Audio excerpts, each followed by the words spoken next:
Sure. Hello, welcome everyone to the RIOT Science Club. This is our first session at the University of Bristol, so thank you to everyone who has joined our inaugural talk. We're really excited to be able to start a RIOT Club here in Bristol alongside other research improvement initiatives already ongoing, such as the Reproducibility Journal Club that, if you're at Bristol, can be accessed via GRP-Reproducibility, and the UK Reproducibility Network. So the RIOT Club is a self-organizing initiative that is entirely ECL-led. We host weekly seminars across several universities that aim to raise awareness and provide training in reproducible, interpretable, open, and transparent science. And as you can see from the calendar, we have a fantastic set of speakers and events lined up. For instance, you can check out our next week's speaker, Chris Banks, at our site in Imperial College London. All our events are entirely free and open to anyone with an internet connection. If you cannot make a particular event or you would like to keep track of upcoming events, please check out, we have a website, we have Twitter, most of our talks are hosted on the OSF as well, and when possible, uploaded on our YouTube channel. This, as a side note, this call is recorded. Finally, you can also join our mailing list that I should have put in there at RIOT Science Club at kcl.ac.uk, which you can email if you would like to set up our own site and join several sites in the UK, Norway, and the Netherlands. So just a bit of housekeeping before we introduce our guest speaker. We are currently hosting our events through Zoom, hence the registration is free, but it's required. You can ask questions through the Zoom chat. This will be moderated by myself and the co-producers, Hugo, Robbie, and Sam. Please keep your questions and comments relevant and respectful, and questions will be fed to the speaker at the end of the talk.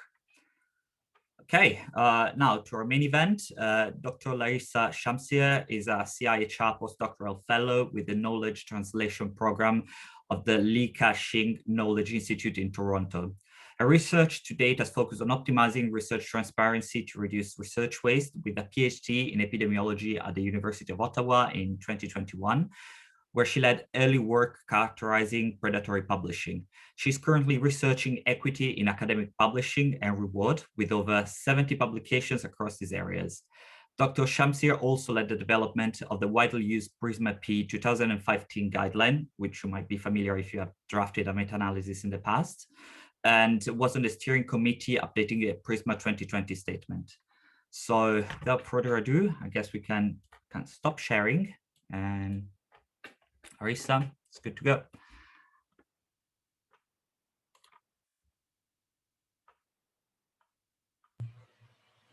Okay, hi. I think you can see my screen. So yeah, I guess thank you so much for inviting me to give today's talk, and congrats on launching your new center. So today I wanted to consider some of the reasons that predatory publishing exists and give some perspective on how privilege and scholarly publishing has played a role in prompting the situation.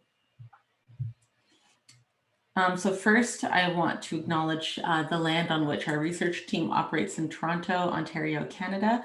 For thousands of years, this land has been the traditional territory of many different nations, such as the Huron-Wendat, Seneca, and Mississaugas of the Credit.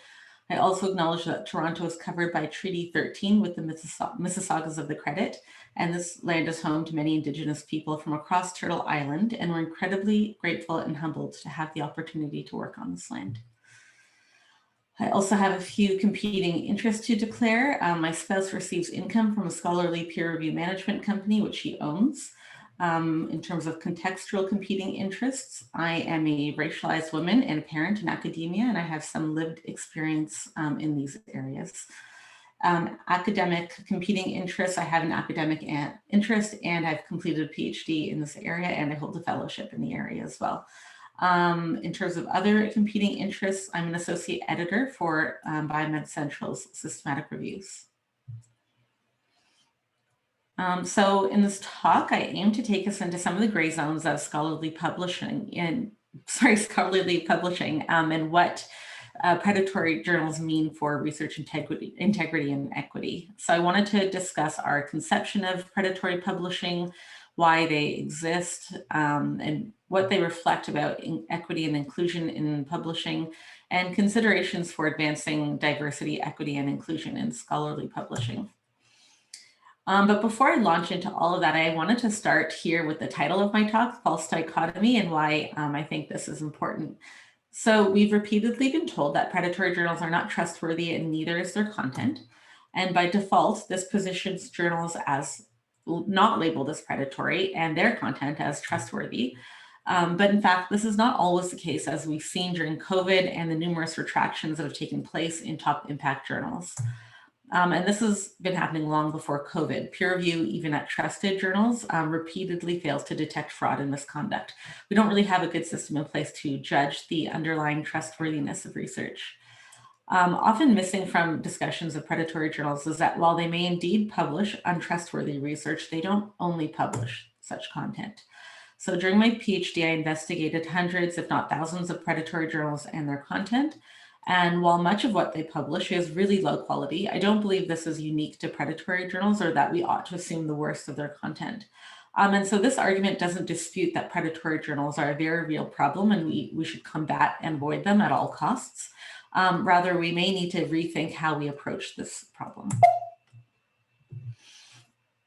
So just to illustrate, these are the kinds of things that we're used to seeing or hearing about being published in predatory journals. People have had a lot of fun stinging these journals, exposing how flawed their peer review is, and that just about anything can get published. And I think it's common that many people don't go beyond the journal's surface, and they're quite quick to conclude that a journal labeled as predatory is ill-intended and carrying out low-quality operations, and the content shouldn't be read. But what about the more mundane content that we don't regularly hear about? And so here's an interesting example I came across last fall of a trial protocol published in an omics journal. So for those who don't know, omics is considered potentially the largest predatory publisher and was found guilty of deceiving academics about the nature of its publishing operations and hiding its publication fees. So I encountered this article completely by chance in the process of actually seeking a rental property when I first moved to Toronto last year. And the owner or landlord of the house works at my institution and mentioned that she had a few publications. So I was nosy and I investigated and I found this as one of them. And it's actually a protocol for 2 trials, both of which are registered in clinicaltrials.gov. And I read these protocols or this protocol, and there appears to be nothing really suspicious or low quality about it other than where it's published. And so this is not an isolated incident. Researchers more broadly have admitted to sending good work to predatory journals inadvertently. And so what do we know about predatory publishing? The term predatory journal, publisher originated with academic librarian Jeffrey Beall. He was the first to sound the alarm that some of these journals and publishers don't conform or appear to follow the standards that he expected of scholarly publishing. So predatory journals have been defined numerous times over the past 10 years or so. Most notably, they're characterized by their absence of or having poor non-standard journal practices, providing misleading information about how they operate. And another early hallmark identified by early evidence, not mentioned here, is their absent or poor peer review. However, as a pivotal reference point for predatory publishing is Jeffrey Beall, who first labeled and defined predatory journals, and he really shaped our understanding of this phenomenon. He alerted the world to predatory publishing in a blog that he wrote called Scholarly Open Access. And he offered personal insights about the quality and ethics of journals he found or that were sent to him from concerned academics. He also tracked and listed predatory journals and publishers. So he ran this website from 2011 to 2017, at which point he took it offline. So he carefully labeled potential, possible, or probable predatory journals, predatory scholarly open access journals and publishers, having collectively become known as BEALL'S list. And they grew exponentially, these lists, in the time that he tracked them. So he regularly added entities to the lists and indicated vetting them against criteria, which he posted. Problematically, though, he never made it clear which criteria journals met, leaving questions about how to define predatory journals going forward. So based on evidence, we know that predatory journals solicit submissions by emails using flattering language and inviting nearly promising publications. And they also cost significantly less to publish in than trusted journals. These figures that are here, $150 US versus $1865 versus $3,000. These are from 2014.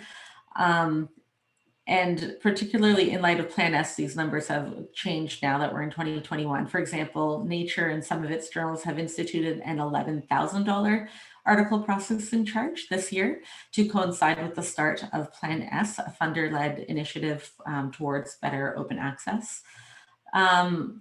Predatory journals are not indexed in typical bibliographic databases, and by which I don't mean Google Scholar, which it's not really considered a database. It's a listing of articles that appears to be scholarly in some form, and which use appropriate metadata to ensure their discoverability, but it doesn't index journals by selecting them. Peer review in predatory journals is poor or absent, and importantly, these journals appear to be concentrated in lower income regions of the world. So in 2017, I published a study that which we compared journals from BEALL'S list to open access and hybrid journals from trusted lists, and identified 13 items we felt were straightforward to assess on a journal's website that may flag it as potentially predatory. The study was a starting point for our understanding of predatory journals. However, the listing's never been validated or tested to be useful as a checklist. In another study published in 2017, we examined the epidemiology and reporting of the content of predatory journals. Of almost 2,000 biomedical articles we identified, more than half of corresponding authors were from upper middle income or high income countries. And this really starkly contrasts with the previous study showing that the majority of journals are based in lower income countries. So this also contrasts with the narrative that preceded the study, which was that researchers from low-income countries are the ones who are mostly publishing in these journals.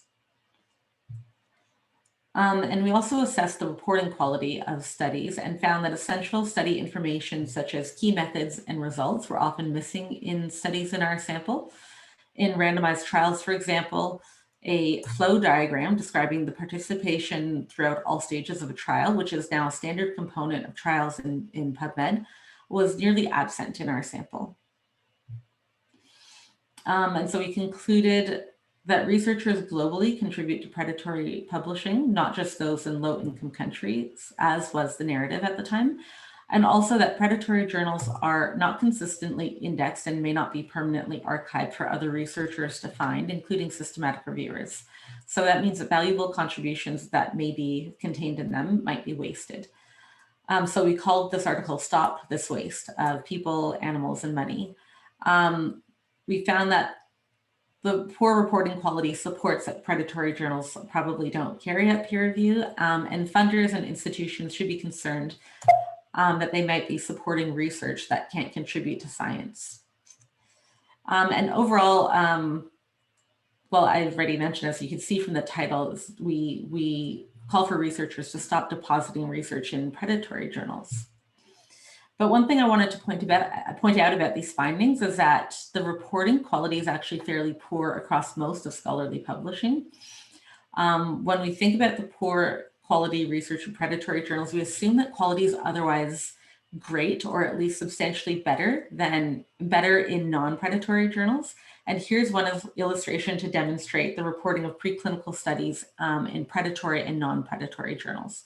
On the right is a depiction of reporting across preclinical studies in several systematic reviews in which there's no mention or cause for concern about predatory journals. And on the left is the quality of reporting of research in the study that I mentioned that we published in Nature, the Stop This Waste paper. So where we characterize reporting of preclinical research. So if I overlay one on top of the other, we can see that the reporting appears similarly poor across these samples. Here's an example of allocation concealment. This is a fundamental component of the randomization process in clinical trials. And here's an example of how poorly it's been reported across trials. So a closer examination of these results shows down at the bottom, you can see that trial reporting is still quite poor among journals that endorse reporting standards versus those non-endorsing journals, and only 22% of non-endorsing journals reported this item. So it's really low, really poorly reported in journals that don't use reporting standards. And these journals, again, we have no cause for concern at this time. The study was carried out in 2012 and the research was from much earlier to that. So these didn't really include predatory journals, this 22% here. So it's not surprising that research in predatory journals is not well reported. They don't seem to adhere to standards either, but I'm not sure that I would conclude that it's erroneous or invalid based on that. So getting back to why this is important, the implications is that potentially trustworthy, useful, and important scholarly content may be discounted due to being associated with predatory journal. So in fact, 50% of clinical trials and likely a large degree of other types of studies are never published, and this tends to be related to the significance or importance of their results. Additionally, as I'll go over later, there are biases in the selection of who and what gets published in trusted journals. And lastly, our way of determining who advances in academic careers is largely dependent on publishing, and this compounds the inequities present in publishing. This is a funny slide, sorry about that. So there's evidence that research in predatory journals is being cited in systematic reviews. Sorry, I've tried to take out all my animations, but I guess I didn't succeed here. So given that this research is so poorly reported, research in predatory journals, should we feel comfortable like excluding them from systematic reviews, for example? So if we stop to consider that 50% of clinical trials are never published, and those that are tend to overestimate the treatment effects and underestimate harms, it's possible that predatory journals are offering a solution or a suitable venue for research that would otherwise never be published. So small, negative, and null studies are missing from systematic reviews. They're systematically missing, and from the scholarly record overall. So just going to go back to Beall for a few minutes. What I've presented so far is research that's all been published prior to Beall's list shutting down in 2017. We're now 4 years on from that, and I can only guess that hundreds of studies have been done around the world, which sample from Beall's list. They continue to sample from Beall's list, and then there are a few lists that kind of replicate what Beall did or try to do that, including simply replicating his list and adding to it. And so these studies aim to further our understanding of predatory journals. But much of what we know about predatory journals is simply a reflection of Beall's conception of them and his conception of scholarly publishing. And I think that's a bit problematic. So here I am going to outline a few of what I think are some major caveats to his work. So his methods for designating journals as predatory were not scientific. While he outlines inclusion criteria for journals on his list, he applied them unevenly and he failed to disclose which criteria each entity on the list met. And because of this, his methods can't be replicated to reproduce the list. He also grouped journals with a range of intents on his list, understandably so. I guess we don't really know how to determine intent. The term predatory implies some level of exploitation of authors or perhaps of open access publishing. However, it's clear that not all journals he listed really had those intents, and some even went to the extent of using legal threats to prove it. One interesting example is the publisher Hindawi, which was listed on Beall's list early on and then removed a couple of years later. Hindawi, which was originally based in Egypt, and was spearheaded the Open Access Scholarly Publishing Association. And so if we want any proof that Beall may have gotten it wrong, is that Wiley just bought Hindawi for about $3 million earlier this year. So Beall also focused solely on open access journals, which consistently left any potentially dubious practices of subscription-based journals kind of out of scrutiny. He regularly and openly discussed his dislike for open access, repeatedly calling it anti-corporatist, or maybe he meant anti-corporation. Importantly, many of his descriptions of predatory publishing really edged on being xenophobic. So he compared predatory publishing to the textile industry based out of low-income countries. He once used the term publication favela to describe the largest open access database of Latin American journals, Cielo, which is now a part of the Web of Science. And then he was also, like Jeffrey Beall, was a white man from a high-income country. So it's a very privileged position in scientific publishing, to say the least. His conception of legitimate publishing may be different from someone from a different part of the world. And that probably is one of the most questionable aspects of his work, in my view. So he referred to offshore, so dumbed down and offshore. So I guess offshore is anything not in or attached to America. So as a scientist, I feel very uncomfortable that the knowledge we have and that we continue to build on this early work, it's almost exclusively based on one person's blatant biases. And so many people have moved on from Beall since he stopped tracking his in 2017. And I mentioned others have taken up where he left off. There's 2 anonymous websites that have replicated and added to it. And their methods are not reproducible either. And then there's a list created by Cabell's, which hired Beall as a consultant early in their development. And so they use explicit criteria and list each violation of a journal. This list is only accessible by subscription, unfortunately. So why do predatory journals exist?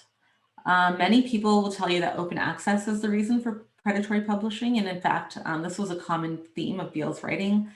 But in fact, I think it's more complicated than that.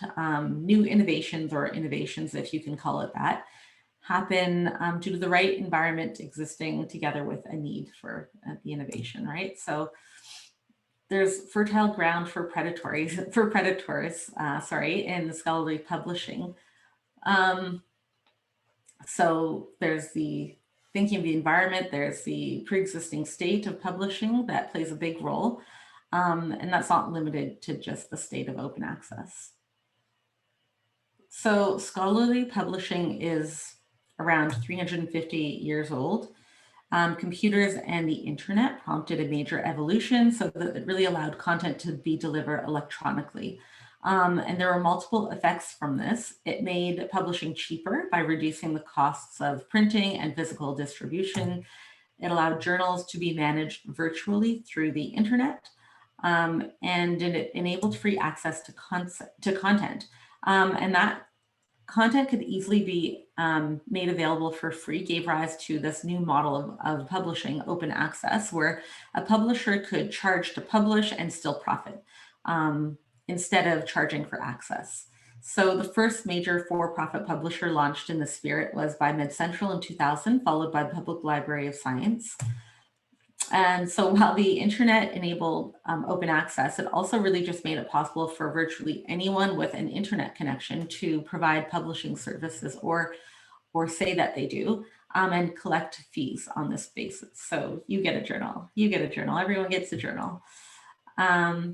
Another reason predatory publishing can exist and thrive among scholarly publishing is that for most of us, scholarly publishing is a black box. It functions on the basis of trust. And for as long as scholarly publishing has existed, journals and publishers carry out editorial process without much input or involvement from the scholarly community that's publishing in them.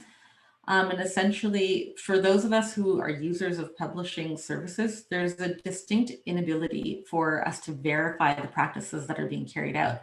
For instance, across journals, we only really know that peer review takes place after we receive peer review or peer review comments rather than prior to submission. We have no way of determining that it might take place. We also, as a scholarly and scientific community, have very little knowledge about what happens and what's important in scholarly publishing. For instance, I might have mentioned digital archiving earlier. So it's the idea that a journal will be available, or the content will be available permanently. And most of us probably don't know that that's even the process that journals do, and that how important that is in the event that a journal, say, disappears. So that's one process. It costs money to do and expertise, and we simply have no idea that that's happening. If you tried to verify that on a journal's website, you simply couldn't. So I mentioned this knowledge gap. So as researchers, as scholars, we have no idea how journals operate, and this is related to the last point. Our knowledge on scholarly publishing is gained over time through experience rather than formal training. Instead, we place trust in commercial publishers that what they say they're doing is actually happening, and that they're acting honorably. So we're quite naive. We don't know what we don't know, and until recently, this hasn't really fazed us. So some factors prompting predatory publishing, they exist because there's space for them too, and there's need for alternative solutions in publishing. So I'm going to go through these. So once the precedent for collecting fees from authors was set and realized to be profitable, so that through the open access model, digitalization and also the lack of regulation in publishing made corruption of this model kind of possible. So there's this precedent for collecting fees and no one is regulating this, so it's very easy to exploit. Subscription journals first set the precedent on author side payments, in fact, not open access publishers. They started collecting early on page charges, color figure charges, and then open access journals followed on this precedent, which made it more acceptable to authors to be forking out money to pay for costs associated with publishing. Additionally, open access mandates, it's an interesting thing that happened. Open access mandates set by institutions and funders have now kind of normalized payment for publishing as well. And incentivize journals to be launched or convert to open access. So researchers indicate that health research funders are the primary funders of open access article processing charges. So that these journals, predatory journals, might present themselves as open access and don't appear to charge fees, which are typical in biomedicine, may make them more attractive to researchers that are bound to open access mandates. And perhaps the biggest and most important situation giving rise to predatory journals is academic reward. Academic scientists are incentivized to publish. The more, the better, especially in journals with high impact factors or in some places which are indexed in the Web of Science. This dependence or interdependence between academia and the publishing industry leaves both groups vulnerable and sensitive to what the other is doing. So Vitek Trax, who is the founder of the first, the Biomed Central, which I mentioned, the first open access publisher, he remarked on the reason that his model of open access was successful was because authors are more interested in publishing than readers are in reading. And I don't think he was wrong. So like trusted publishers, those labeled as predatory are benefiting from this dependence. The particular reward policy introduced in India is widely believed to be responsible for the concentration of predatory journals in that country. In 2010, the nation's top higher education regulator, called the University Grants Commission, they set a minimum number of publications for PhD students and faculty that they had to achieve annually, and more points were allocated for publications in international journals. And similar policies have been documented elsewhere, like in Nigeria and several other locations. And so you can see, I mean, if you have had a look at the literature around predatory journals, international is a great headline or a great word to include in your title of a predatory journal. It's very popular. Global, same thing. So this really encourages researchers to publish globally And if you're a researcher doing local, regional research, and you have to publish globally or internationally to get ahead, that really is a disservice to science in your community and in your region, because you may be publishing or incentivized to publish in subscription journals or journals that people have never heard of or can't access. So given the situation, we can start to see why some journals may broadcast their impact metrics being indexed in certain databases or, as I mentioned, international or global. Additionally, in a situation like India, not all faculty specialize in research. So some function as solely as lecturers, yet they're still measured by the same stick as researchers. So we can now start to understand why some research in these journals may be of really low quality. They're not being done by researchers. They're being done, maybe they're not even real research, right? So, sorry. So additionally, research has repeatedly demonstrated that early career researchers and those with less experience in publishing have more publications in predatory journals. And this is likely the combined result of the pressure to publish that they face and their lack of familiarity with publishing. So globally, there's little, as I mentioned, little formal education about scholarly publishing. And so lastly here, it's well known that rejection rates in scientific and biomedical publishing especially are high, and that decision-making processes take a long time. In 2016, the average time from submission to acceptance was just over 100 days, followed by an average of 25 more days until publication. And while little evidence is available to inform us on acceptance rates across publishing, we can safely assume that it's well under 50%. So for those frustrated by this situation, whose career progression is dependent on publishing and who may have limited publication record or experience, predatory journals present as an opportunity to acquire quick and easy publications, which are needed to advance in their careers. So you can really start to see why journals are eagerly soliciting submissions, start to look like a golden opportunity for some researchers. As I outlined so far, there are a lot of nuances and gaps in our understanding of predatory journals, and we need further unbiased research. So specifically, we need research that examines the influence of predatory journals and scholarly records. So what are they? What's the harm? And I won't really go into that here other than to say we don't really know. We've been told it's very bad, but if you consider some of what we've heard and seen in the past with COVID research and retractions about, we're all familiar probably with the big Lancet retraction of research that was done, falsified research about vaccines being associated with really negative outcomes. I mean, what's worse in a pandemic? We have a lot of people who are now vaccine hesitant as a result of that study, and a retraction simply doesn't fix that problem. So I won't really go into it, I guess, any more than that. The major publishers are based in high-income English-speaking countries. And so this creates some inequities for researchers. So English is the lingua franca of publishing. If you're not publishing in English, it's unlikely that your research is regarded of high quality, unless you're able to afford sort of translators or writers. There's implicit bias based on race, country, gender, and topic, and there's a lot of evidence supporting this. So certain research topics are not of interest to journals. I mentioned this idea that local research is not of global interest, and we had that situation with Ebola. So we had Ebola research that was relevant to countries in West Africa, but it wasn't published in those countries. Instead, it was published in journals that researchers and scientists and doctors in those countries couldn't access.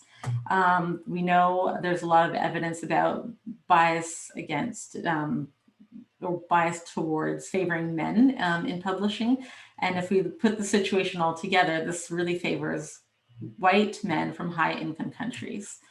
And then if we think of the fees to read subscription journals and publish in open access journals, they're high, and particularly in biomedicine. And of course, there are initiatives to help researchers such as Research for Life, which is a program for subscription access in lower income countries, and APC waivers at open access journals. But if you think of the idea of a waiver, it's really an exception. It's not the norm. Journals aren't expecting that researchers from low-income countries are going to be filling their pages. They can't, it's not profitable for them to accept that kind of research and to waive fees. So instead, a lot of researchers may be looking for alternatives of how to get published.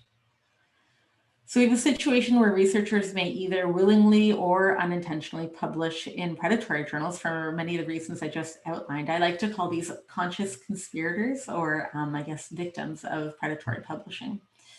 And I wanted to give an example of how our biases can perpetuate in our research about predatory journals.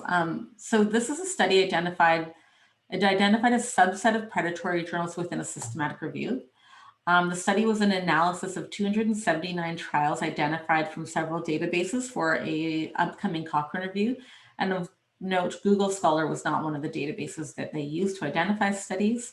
Authors designated journals as trustworthy based on publishers that they were familiar with, and predatory if they met different criteria listed here. So they used two different sets of criteria to distinguish these journals, which is a bit odd. Ultimately, 25 of the 279 studies and 9% of the journals were deemed to be predatory. And so what they did was they wanted to assess the conduct, reporting, and integrity of studies using a variety of measures, such as whether the study reported being registered, having a protocol, reported different reporting elements from the consort guideline, whether the study had an adequate sample size, reported a core outcome set, and had a sufficiently long follow-up period. They also carried out risk of bias assessments across studies and assessed whether studies had been plagiarized using the Authenticate software. And so they estimated the association between journal type and research conduct, reporting, and integrity. So then they looked at the impact of predatory journals publications on treatment effect estimates. And the findings are both striking and not surprising. So the 12 characteristics they assessed, 7 were significantly associated with predatory journals, and at least 10 tended to be in that direction as well. And of note, studies of predatory journals were assessed as having a significantly higher risk of bias for at least 7 of the 12 risk of bias items than those in non-predatory journals. Okay, so lastly, and this is really important, the inclusion of predatory journals didn't actually alter the pooled effect estimates for the core outcomes. So all of this sounds, it's quite interesting, really well done study. Well, interesting, the methods and all of the analyses that they used. And it was really neat to see that, in fact, there was no real impact, or you could call it harm, from including predatory journals. And so in my read of the study, there also appears to be, so I mentioned there's no harm of including these journals. But there was one thing that struck me about this study, and it illustrates the gray zone issues that I talked about. So of the 25 studies in predatory journals, 20 of the 25 were published in one journal. And this is a journal based in Japan. And it was on BEALL'S original listing, and it obviously appeared through all the criteria that the authors use, it appeared to be predatory. And it also, when I had a look at the journal's webpage, as well as the information that was provided to me from the authors, and there's appendices that you can look at, I knew that the journal and the example that kind of captured the idea of like the flaws in BEALL'S work. So this was listed on BEALL'S website, the journal, designated as predatory in the study. And then when I went to the journal's website, you could see that there was, well, I've done some screenshots. We can have a look at the instructions to authors and whatnot. So here's a screenshot of what BEALL had to say about the journal in 2016. And it appears that he might have either got some of it wrong, or that the journal has significantly improved its operations since then. The journal is also included as a vetted journal in PubMed Central. So there are several ways into PubMed Central. If you're an NIH funded author, you can upload your own research into PubMed Central, or you publish in a journal, and many open access journals or hybrid journals have agreements with PubMed Central to automatically include their research in the database. So this is one of the vetted journals that has an agreement with PubMed Central. And so here's a screenshot of some of the standards that the journals carry out. So they mentioned conflict of interest, funding statements, that there needs to be adherence to reporting guidelines, and they mention something about their peer review process. So just to go back, that's just an example of like, if we rely on BEALL and the work that has happened since BEALL'S and relied on BEALL'S work, we may like erroneously be designating journals as predatory unnecessarily. And then I mentioned that these were 20 studies that are now excluded from a systematic review. So that could be problematic. And so what are some considerations for predatory journals in advancing equity, inclusion, and diversity in publishing and academic reward? So as I mentioned, publishing appears to be based on trust. What is said is what's done. However, there are practices that are indistinguishable between presumed predatory and legitimate journals. And it's an indication that we need minimum standards of what a journal is and transparent implementation of these standards. So this could really facilitate judgment by us, the researchers. And I think one of a good starting point for this has come from COPE, the Committee on Publication Ethics. It's their core practices.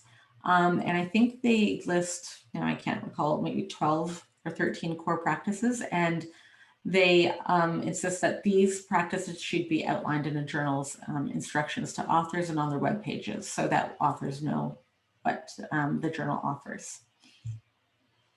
And the second and third suggestion can probably be paired. So now BEALL'S list is so out of date, it's methodologically irreplicable, and it shouldn't be used to conduct research or make decisions going forward. And there are lots of researchers working on this to come up with alternatives. And also BEALL's use of the term predatory really applied to journals that didn't fall within his notion of preferences of publishing. So he was vocal on record about his preference for subscription-based journals in high-income countries, which was distracting from maybe his other really good intentions. The term also chastises potentially diverse publishing practices that may simply be emerging practices or emerging journals, or low budget but well-intentioned journals. So also we could have academic rewards could be reconsidered. So what we almost universally track where and how much research is published in order to determine who advances in academia. And we ought to also consider the trustworthiness of research and alternate sources of publishing, of publications. And last, authors purposely submitting predatory journals may be interested in the low barrier and cost free publishing opportunity presented by preprint servers. Since one of the aims of these servers is to ensure permanent discoverability, it may be worthwhile for those distributing academic reward to examine them further.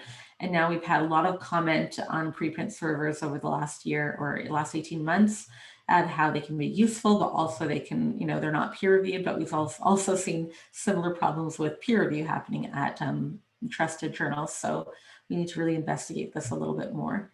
So I wanted to mention this one study that was recently published about promoting inclusive metrics of success and impact to dismantle a discriminatory reward system in science. So this is not new. This is an idea. This is, people, we're all aware of it. Whether or not institutions are doing anything about it or want to do anything about it is not quite known yet, but the reward system based on publications simply isn't working for everyone. It's privileging some and not others. And then just this year, a collective action plan across scholarly publishers was announced. This was led by the Royal Society of Chemistry. So it brings together the world's largest publishers. They've signed on to this to take collective action towards greater diversity and inclusion among publishing professionals, editors, peer reviewers, and authors. And in the past few years, several publishers have really started collecting data from authors peer reviewers and editors about their demographics, their gender, ethnicity, country of origin, to make sure that there's representativeness of the community who's publishing within the journal, among, who's working there, who's running the journal. So this is a really interesting initiative. I mean, if, for instance, you're an author who has an issue with something being done at the journal that is related to race, for instance, it's very difficult for you to bring up that issue to someone at a journal that simply you don't find yourself or that race reflected in. So that's just one of the issues, and one thing that's being done. Also, I mentioned women more than men and underrepresented minorities, that they carry out different activities. They don't necessarily focus on publishing. So in academia, publishing is really the focus, but there's also mentorship, there's teaching, there's all sorts of different things that are happening. So maybe academic reward needs to focus on these incentivizing and rewarding these other things. And so I mentioned the idea of rewarding preprints, so we could consider that as well. Evaluation committees could consider that. And we have to really think about the difficulties people encounter due to their social identity, so their race, their gender, their sexual identity, and even the topic area that they study. And if we want to think about adjudicating the trustworthiness of research that I mentioned, we might rely on systematic review methods, which is that study that I showed you. We have risk of bias. There's different things that you can do within a systematic review to look at, I guess, the quality of research, or we might want to use a more targeted approach. And for that, I came across this checklist last year. It's called Reappraised. And it was published by a group of researchers who spent a lot of time identifying research misconduct, which has then led to retractions. And so some of the items on the checklist can be seen here. And we could start applying this to, if we're systematic reviewers or we're just looking at research, we could start applying this to how does research in predatory journals look? Is it trustworthy? How does it compare on these factors to journals, research in what journals we call trusted journals? So we'll leave it there. It was a bit long, and I'll take questions, I guess, if you have it. Any?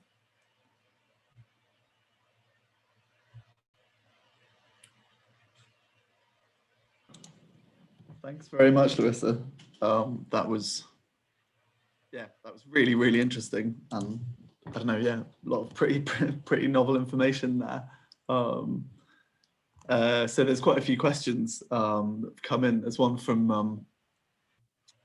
one from David who asks, in terms of the definition of predatory, do you know how many journals of sort of so-called complementary and alternative medicine are classified as predatory? So kind of, I guess, whether journals are specifically kind of topic-based more likely to be predatory or not. He says that PubMed indexes at least 30 of them. I know how many. Well, I don't know how many, but I do know this is a point that Beall talked about as well. Like he kind of went after alternative medicine as like a place where a lot of predatory publishers like to hang out, or just that it's the two kind of come together in predatory publishing. So sorry, what was the question? Was about if they're peer reviewed, it's by other quacks. Yeah, and much of what published in them qualifies as disinformation. So it's sort of, I guess, people publishing and writing back and forth in journals, given the illusion of science. But yeah, well, I think you could say that. I mean, that probably is the case with alternative medicine. I mean, the basis of a lot of alternative medicine is tradition, and we need to be respectful of how other cultures kind of approach medicine. We have one way of doing that, and there are other ways. And of course, like if people want to publish about that, there should be a forum for that. But I also think, as a researcher, we need to be using a discerning eye of, towards credibility and trustworthiness of that research. So I would apply that. I would question, just basically all research. Like when we look at research in predatory journals, we say, oh, this is really bad, it looks really bad, and we compare that to what we're seeing in like the Lancet and New England Journal and these top journals. But there's this term that has been used once. He's called them bottom feeder journals. And if we really look at these bottom feeder journals, these journals that don't have impact factors, they're new, you know, whatever they are, but they're not high impact anything. They're just journals that are there for people to publish in. And if we want to compare and do a true comparison, we can really look at like, what do predatory journals look like compared to those journals? Because really, like, we're not doing that, and someone should do it. So we might find that they're not different. Yeah, so I guess, I mean, a little bit sort of following on from that, there's a question from Katie that's that asks that now that many researchers choose and are encouraged to publish preprint manuscripts on sites such as bioRxiv, do you think this will impact the number of researchers resorting to predatory journals? Because I guess there now is a, you know, an avenue for people just to get their information out there. So does that kind of... Well, so I think it really, it has the potential to, but it really has to be tied back to academic reward and what people are being measured by. So, you know, in India, we talked about, this is like a really big, it's a big hub for predatory journals, and it's where, you know, they kind of originated, it seems. And it was because of this academic, maybe a misguided academic incentive policy where you had to publish a certain number of publications in certain journals. Like we've seen predatory journals, they claim to be indexed in different databases because they now have caught on that researchers are being told, publish here and you will be rewarded or whatever it is. So they've caught on to that. And I think, you know, preprints are a great example of a way around that, because if we just say like your research must be open, and here are several different mechanisms of doing that, I think that kind of gets around the problem. We've got a question from Sam about a general question about journal practices and how we can actually place power back in the researcher's hands, because I guess that's the kind of underlying thing that we're sort of discussing here. What do you think of the TripAdvisor rating system?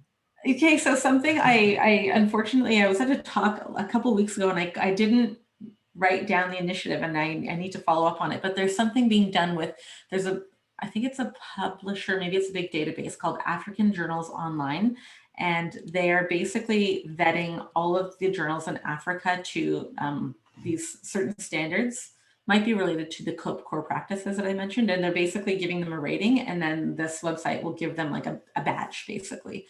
And so that kind of is, I mean, a lot of people have talked about that. There's the top guidelines or for top framework, transparency, openness, and promotion. Is it promotion? I don't know what that's called exactly, but those guidelines. So basically journals can follow them to a certain degree, and then they've now come up with a rating system for that. So those are really about openness and integrity practices, which are really important too, but there's a whole range of other things that we could be measuring. So I think something like those initiatives where badges are being given to journals or something, some kind of marker would be one way to go. But I think, you know, for researchers to have the power back, I think we need to be less complicit and less passive in how we approach publishing. Like we just take for granted that there's journals, there's publishers will just go out and submit something. I think we need to, unfortunately, we need to educate ourselves, because there's very little. Like I've done now, like many of you, a PhD. So I've spent a lot of years in school. There was nothing offered to me. In fact, I taught a course on publishing ethics to graduate students, but there was nothing offered to me. They really told me about plagiarism and the consequences, and that was kind of the extent of it. But there was nothing about like credible journal practices. And that should be, if we are going to start training researchers to like have this career in academia, then like I feel like it's an essential part of the training. Like it's kind of, how could you not offer training on what is credible and journal practices and what's ethical in publishing, and then start measuring people on publishing? Well, can I ask what do you think would be the key things, you know, if you could sort of, you know, to somebody coming into the academic system, what would you want to teach them about publishing? About publishing. Okay, so how to select a journal that's relevant to your content, to what you're publishing. I mean, I think we rely very heavily on journal impact factor, and that's one way to go, but that's also one way to get rejected a lot. And then to have to, like, we talked about publishing delays, and then have to like be delayed in publishing your research, right? So there's probably more appropriate venues. So I mean, I don't know what I would really specifically teach about that, but I would teach about the idea of depositing your research in either preprint servers or repositories, wherever it is, adhering to funder policies or institutional policies. Those are the sort of things I think we just don't even know. Like what, I did another study I didn't mention here about funder policies. Funders don't even mention like what a journal is, like kind of what constitutes a journal. They just say publish in open access, and then they believe that researchers have knowledge about what that means. Most researchers think open access is free to access. That's not true. That's one component of open access. The other is to do with copyright and reuse and sharing of research, right? So I think your average researcher has very little information about that. Those are the kinds of things that I think researchers, we need more training and more knowledge on. Yeah, there's a sort of, I guess a bit of a discussion going on in the chat about journal impact factor and whether that is a sort of decent proxy indicator for, where there's engagement with papers.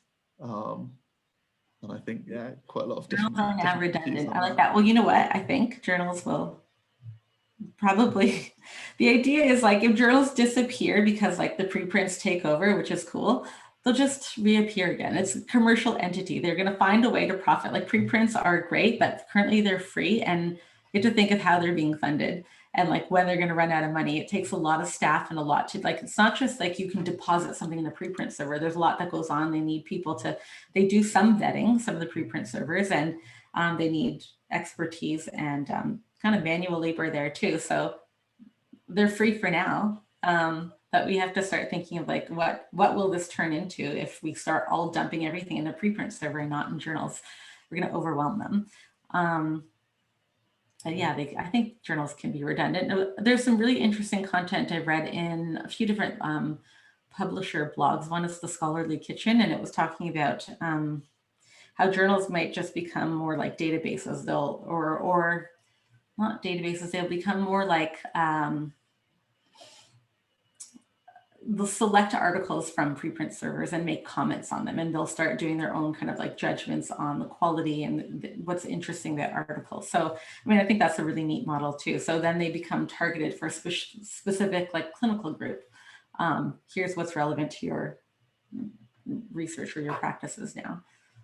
More sort of dissemination of the information and kind of directing it in a way rather than just being a storage of a kind of the academic record. Yeah, I think we have to really think. I mean, I mentioned publication bias. I spent a lot of time thinking and working on that area. And I think we have to think of like, there's a lot of research that isn't published. Like we need to have that somewhere. If it's not going into journals, it's going into file drawers. As we know, we have preprint servers, which are now offering like a neat opportunity. But, you know, if we're being incentivized to publish in journals, then predatory journals fit the bill, right? Yeah. And a lot of institutions probably aren't combing through every single publication to say like, is this predatory? And then they want to gauge what's predatory. What are they using? BEALL'S lists? That's all not ideal, right? So we've come up to 4 o'clock now, so should probably draw it to a close. There's still some really interesting questions on that, but yeah, I think it's been an absolutely fascinating talk, and there's some really interesting work there. And if are people sort of welcome to contact you if they have any further questions? Please do. Yeah. Great. I'm on Twitter too. Don't yell at me. We'll try not to. Thank you so much. Yeah, it was really, really great talk. And thanks for being the first to speak in Bristol. Yeah, congrats on your center. That's awesome. Thanks for having me. Thanks very much, and thanks everyone for attending. Take care. Take care.